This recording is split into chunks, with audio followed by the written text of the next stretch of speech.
The Virginia Attorney General is calling on the FDA to do more about the sale of illegal e-cigarettes and vapes.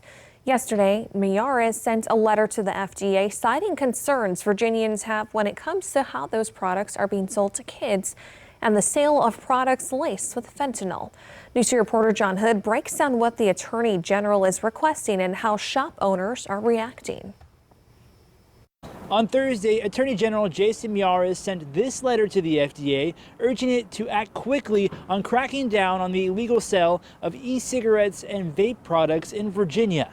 In the letter, Miyares says recent actions to restrict the availability of these products to kids, such as the ban of flavored e-cigarette products in some parts of the country, are a step in the right direction. But he says there is no centralized enforcement mechanism or license to hold shops accountable if it happens. Miyares says this resulted in more than double the sale of disposable vape device products since January of 2020. I don't know how they're doing it. It has to be shops that don't care, more so gas stations and places that shouldn't have any business selling vape products. Justin Baumgartner is the manager at Quick Vape in Norfolk. He says if anyone under the age enters their store, they are quickly asked to leave. He says the issue of children getting their hands on vapes is so huge, it's hard to crack down on it. New regulations could be good if they were in good faith, but there's already tons of regulations out there to stop it, and it hasn't worked so far. In the Attorney General's letter to the FDA, he also mentions how Virginians are voicing concerns about reports of black market vaping products from China, potentially being laced with fentanyl. Baumgartner says there's already regulations in place to make sure shops are selling safe products. Anything we sell has been approved through the PMTA process, through the FDA.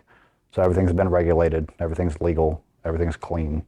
Miyares hopes an initiative by the FDA would help Virginia state legislatures enact its own regulatory framework for the control of legal sales and distribution of e-cigarette and vape products. But Baumgartner wonders if state leaders could look at holding parents accountable as well if their child is found with the product. If mom and dad had to pay a $500 fine, and then second offense $2,500 fine, is Johnny still going to keep vaping or is he not?